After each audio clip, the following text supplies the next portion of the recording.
Hey, what's up guys? It's Tim from Sideboard Gaming here. Just got done with another Road to Nats a couple days ago, where I was lucky enough to top 8 this one. Had a little bit of an unfortunate ride the first go round, but managed to pull it out this one. Ultimately fell short to a mirror match, first round of top cut. But let's get into the deck. Alright guys, so I'm going to start with the hero. I know, we played Chane, Boogeyman, ooh, but we got there, kind of. We'll definitely do better in Vegas at the calling. If any of you guys are going, definitely let us know in the comments of the video. Shout outs, anything like that. Let us know so we'll come and find you guys, chat a little bit. We also managed, luckily, to get a Chane as our top 8 promo. So that was pretty cool, flexing that a little bit. We'll start with the equipments. We only played one weapon, Nebula Blade. The previous Road to Nats, I also played Reaping Blade, and I tried bringing it in one matchup and it just wasn't worth it. So Nebula Blade's definitely the way to go. You don't need a secondary weapon with Chane. For our armor pieces, we did have two helmets. Obviously skull cap. This was in every matchup I played. I never subbed it out, but we did have another option. Every matchup I played was aggressive, so this was definitely the way to go. We needed the physical blocks. The other option we had was Crown of Dichotomy. This was pretty much for like Kano, if I saw it, just to have an instance of Arcane Barrier 1. It never came in though. Not sure if I'll keep the slot as this or not. We'll see. Next are our chest pieces. Obviously we've got the Husk. Not much to say about it. You can't really play Chane without it, honestly.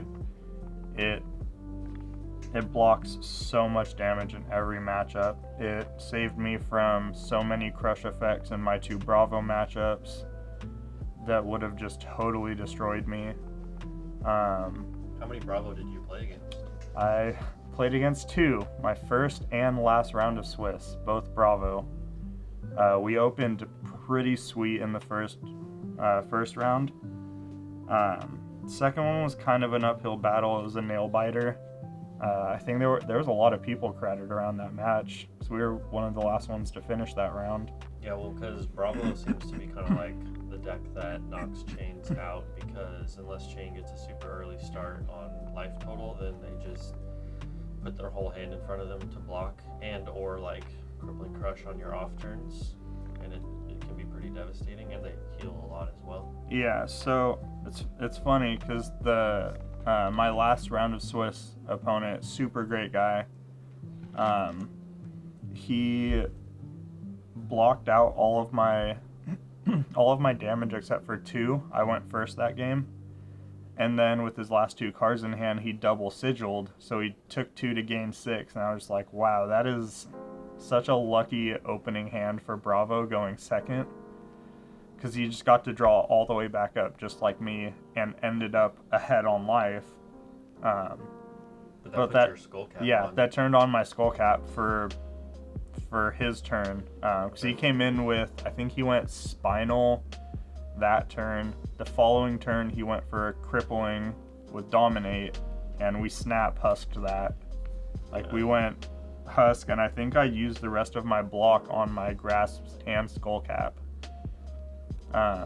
And then his third attacking turn, he spinaled again, and I was just like, can you stop? But then he kind of ran out of gas after that and just came in with a couple hammers. But yeah, Husk is integral for the deck. I don't think you can play Chane without it. Probably one of the best L's in the game. I think it is probably, outside of Skullcap, the best armor in the game. It just does so much, and there's only one matchup where it's god awful. Yeah. And that's Kano, which you don't really have a hard time with anyways. But if you see it, you can bring in Aether Ironweave. It has an effect that could come up as useful, whereas Husk does not. That's really like one of the only matchups I would ever consider bringing this in. Or if we're in like a racing situation where I don't think they're going to be coming in for as high of damage on individual attacks, so like less than 6s across the whole turn, then I could maybe see this, but I'd probably still just keep Husk anyways. We've got Grasp of the Ark Knights next. Only gloves in the deck. They are super integral for those awkward turns where you're not really going to come in super hot with attacks. You're just going to get a little bit of value going, make a rune chant and pass. It's also was my turn 1 play a couple times that day. Sometimes you just open weird if you're going first. And if you just do this and pass, that means your opponent also doesn't get to use their hand and redraw. And then last, Snapdragon Scalers. You're never going to play any other boots in Chane. That go again is so important. Only if we have more instances of go again now in the deck, but sometimes you banish so many attack actions, and it's like I need to get through a lot of these, and this comes in clutch. Really important for one of the attacks in the deck we'll see in a little bit. So let's start with one of the most important cards in the deck. We are running all 9 copies of Seeds of Agony. 3 red, 3 yellow, 3 blues. Bring these back a little bit. This is like the bread and butter of the deck. It doesn't function very well when you don't have these. I mean, it still can. We've kind of tweaked the deck to where without seeds you can still have some pretty insane turns, but your turns with seeds are definitely better than your turns without them. Something that's interesting to note with seeds is you can target either player. It just says target hero. So for one of the attacks in the deck that just cares if you've dealt arcane damage, it doesn't care about to who, you can seeds yourself to get the hit trigger on that attack. Next, we've got our Unhallowed Rights. We played only the reds and the blues. The blues were basically just for the pitch value. You don't really care about the damage on this one.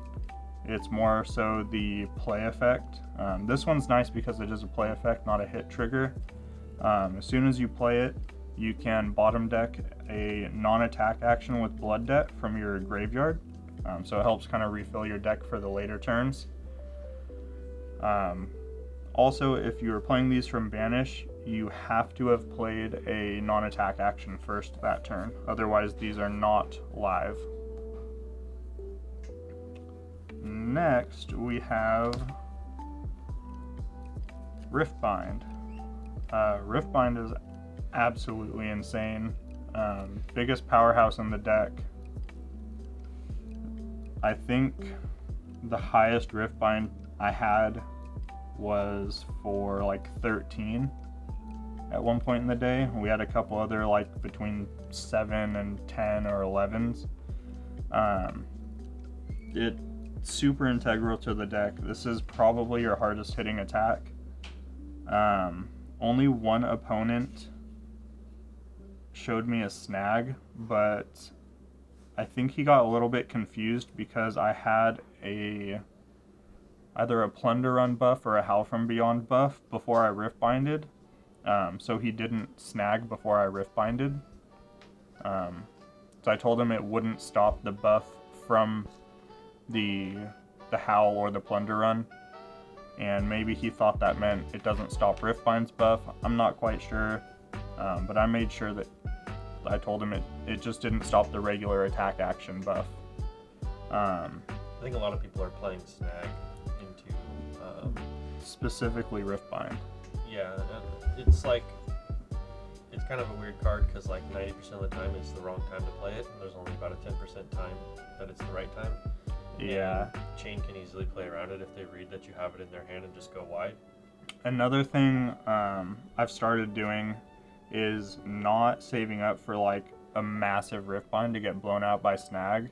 Yeah, you don't Just put play yourself- like 2, maybe 3 attack actions before it.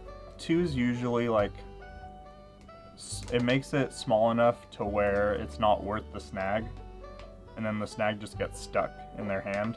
Right. So that's what I started doing. You know, if you throw like a howl on it, it'll still keep its howl buff. So your Riftbind is still going to be massive, but it's only getting +2 from itself if you do like a Plunder Run and a howl. Probably the MVP of the deck for attack actions. Next we have the good old Matt Rogers special. I actually cut down on his flock tech. I was at 3 red, 3 blue up until I think the day of the event or the night before. I cut down to 2 and 2. Flock gets extremely clunky sometimes, and I didn't want to be put in that situation, especially if I was playing against the same sort of field as last time, where it was traditionally rougher matchups in the later half of the day. Clunky hands are not good, and we felt that in top 8. Flock was super awesome though. I had one turn, I think it was against the last Bravo opponent. He came in with something like for 8, and I armor blocked all 8 of it. Or no, I think I armor blocked a little bit over, enough to cover a yellow pummel, and then he red pummeled it, and I had to discard a card, and my hand was 2 blue cards and 2 red flocks, and I had a shadow puppetry in my arsenal. So I was like ready for a massive disgusting turn because I was at like 5 shackles that turn. So we discarded one of the flocks because the hand would have not worked if I had gotten rid of a blue card. Especially at 5 shackles, you need as much resource as possible. We did have a few turns where we did get to like red and blue flock throughout the day. That was super cool. This is why Snapdragons are so important. It's one of the few ways in this deck to give flock go again. So you can do this, you can shadow puppetry it, or Artivore with the mode of give your next attack go again. It lets you extend your turn way more than any deck should be able to. Yeah, I think the sheer amount of go again from generic cards for Chane is what makes it really, really good. Because like if you were to play a tribal blood debt type Chane with only Runeblade and shadow cards, like it's super. It's good, but it's not like over the top. It's not like, hey, here's 30 damage presented on like a good turn 4 or something. Yeah. And then on a good turn 5, 30 more damage. Because like everyone can only block like a max of 15 in hand. Between like hand and armor, yeah. If you have all attacks, that's 12 out of hand, and then a few from armor. Or if you have an unmovable or something like that. Yeah. And so like presenting 15 above is insane. And it's nice because the way the deck is currently built, you're like 1 point over a lot of those breakpoints for blocking. Yeah, 4, 5, 7. So the kind of the like theory with it, especially cutting down on flocks, was to either try to go 1 above a defensive breakpoint or 1 below, because either way it feels bad. You either commit an extra card or you're over blocking on something that doesn't feel like you needed to block, but like you also need to prevent the damage. Yeah, like if you go seeds into a 2 power attack, it feels bad. They're like, well, I don't know what I want to do here. Yeah, most of the time you just block the attack. Yeah. But it puts your opponents in awkward places a lot. Let's get into our generic attacks. Next, we've got E-Strikes, which came in absolutely clutch the whole day. It's one of the best cards in the game. It's so good. There's no argue about that. Yeah, I mean, especially like with Flock, if you can go again your Flock and then just come in with an E-Strike for 7 that will have go again off the Quicken, which I did most rounds at least once. It's so good. You can also just go like a lot of plays I would see is Flock into E-Strike, draw a card. I think I drew a card once, and it was so I had an extra card to pitch for my whole banish zone. Yeah. Luckily, we drew some blue, like the one time we did that. But yeah, Enlightened Strike is so good all around. I think almost every deck should be playing it in their whole 80 card list. Not every deck, but most should. Next generic attack. I actually mainboarded this. Last Road to Nats, it was side decked. I ended up bringing it in literally every matchup, so I figured why not just put it in the main deck. I only played this card I think 3 times throughout the entire day. One of them, actually 2 of the times were on a turn 1. I know my opening hand in top 8 was like a yellow card for this, and then a Howl and an E-Strike. So in top 8 I led with E-Strike for go again, and then Command and Conquer. And he almost blocked the E-Strike, and he didn't because he had an Arsenal card. And as soon as I dropped the Command and Conquer, he said that he was really glad he did not block the E-Strike. Command and Conquer, that hit trigger is so nasty that it's another thing that just forces your opponent to really think about how they're blocking out before you Command and Conquer. The threat of it is always there.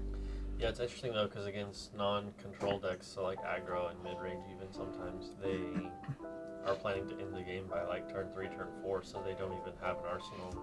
Yeah, I mean, even without the threat of breaking an arsenal card, it's still a 2 for 6. And if you have given it go again, like with Shadow Puppetry, then it's a 2 for 7 with go again and a hit trigger.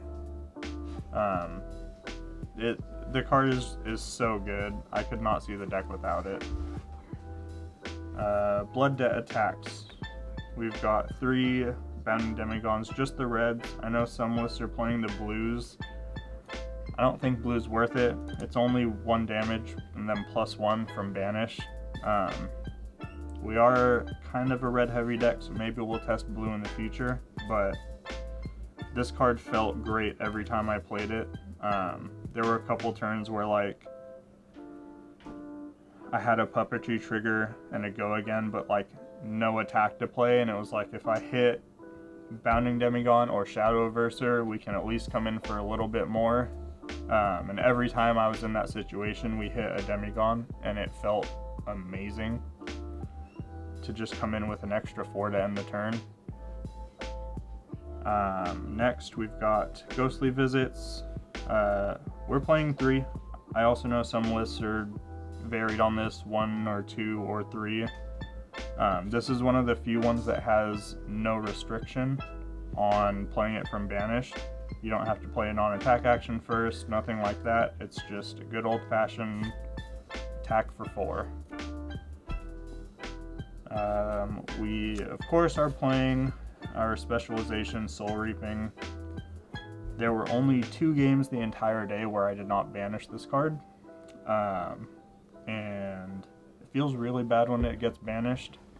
But in the games it doesn't, it can set you so far ahead that turn. Like if the rest of your hand is all blood deck cards, if they're all reds, you can banish them all to get 3 resources out of it, which means you can probably play all 3 of those.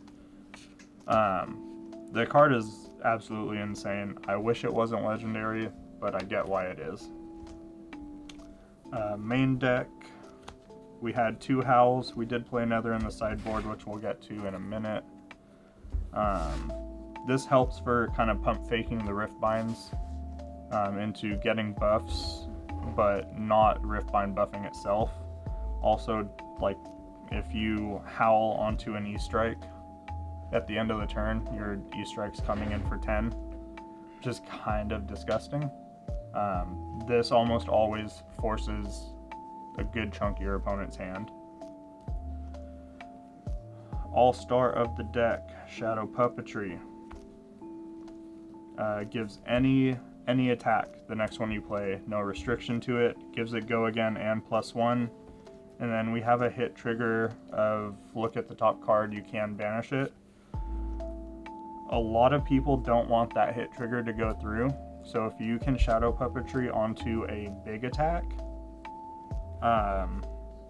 you're basically trading their hand for the top card of your deck, which is always great because this will give go again also. Definitely one of the best cards in the deck. Plunder Run is our next card. We only ran reds.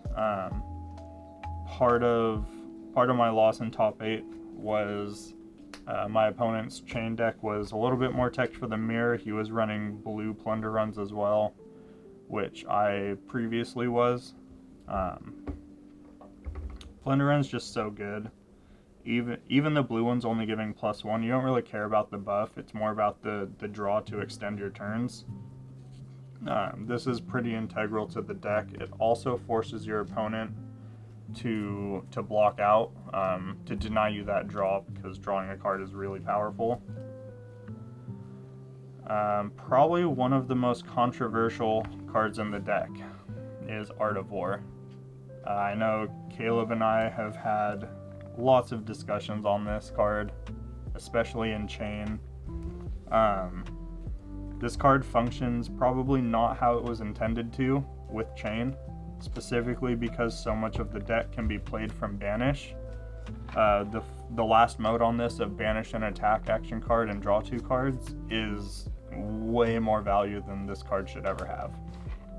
Hey, what if it said remove from game instead of banish? That would be awful. I'm glad that we don't have that zone in the game. It would just make things so much more complicated having extra zones. What if it just said discard? Discard, if it didn't specify an attack action, I think that'd be okay. It would be good with Rhinar. Yeah, that'd be really good with Rhinar.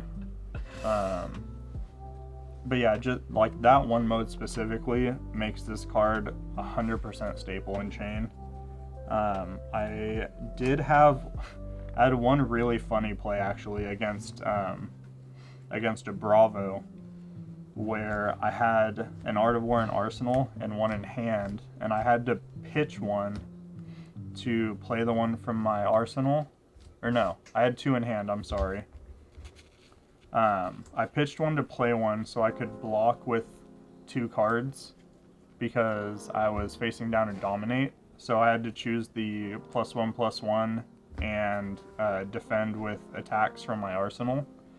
And I ended up getting out of a really nasty crush effect that was coming in. I think it was like I can't have go agains, and I was pretty high into my shackles.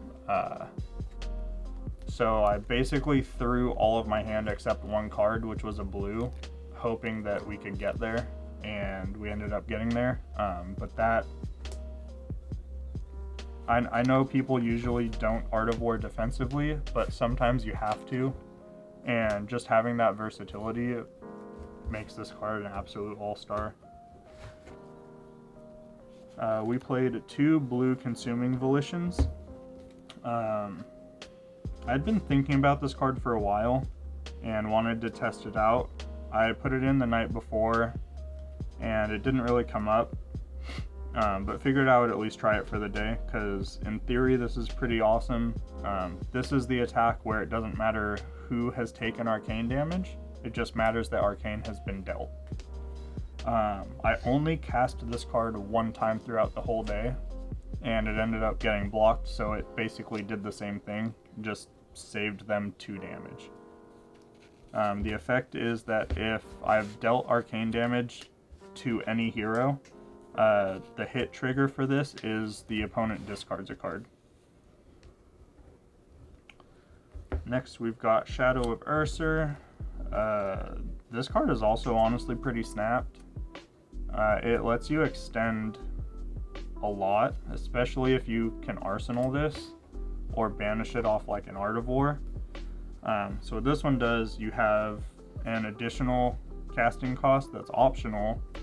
You can banish a card with Blood Debt from your hand, and this gains Go again. So it's a 0 cost attack. It only comes in for 2, but it's an extra 2 damage with Go again. And a lot of the times, this is how you get your Riftbinds into the banish zone. Next, we've got Vexing Malice, which is just in here because it's a blue pitch. The 2 Arcane came up 1 time throughout the whole day. It's how I closed out that last Bravo, because they could not block all of the Null Rune, or all of the Arcane. And the last card in the main deck is Mauvrian Skies. This is just another way to give Go again to your Rune Blade attacks. It does also give a hit trigger of Make a Rune Chant. Sideboard, we have 1 Howl from Beyond to complete the playset. We only played 1 Rip Through Reality. Card feels kind of clunky, costing 2. It's essentially a meet and greet with no hit trigger, but I can play it from the banish zone. We played 1 Seeping Shadows.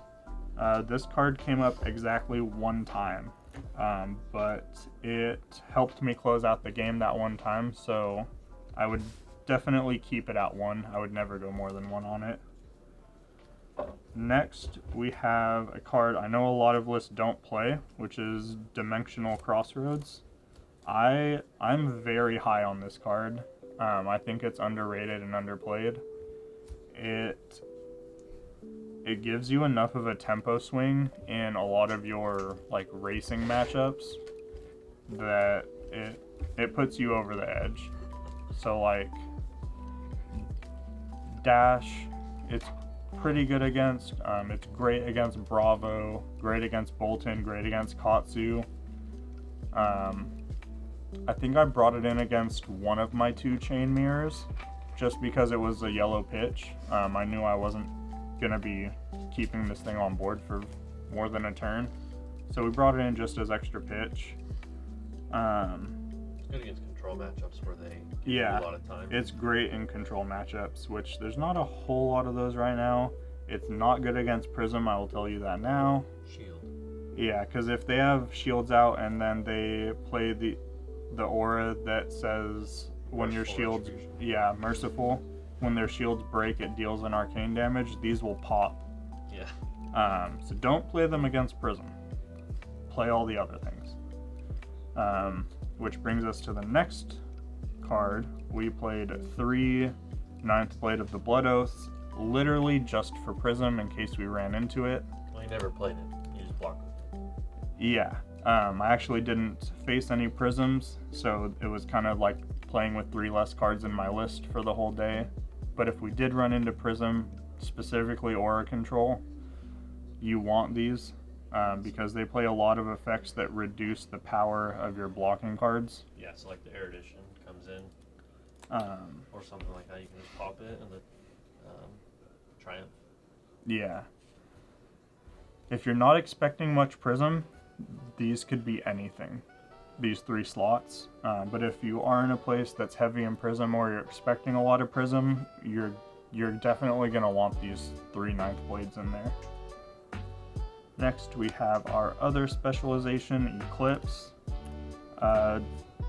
This, I'm pretty sure I brought this in all but 1 matchup.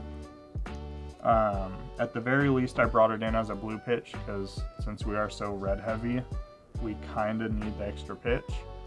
I only got the Urser off once.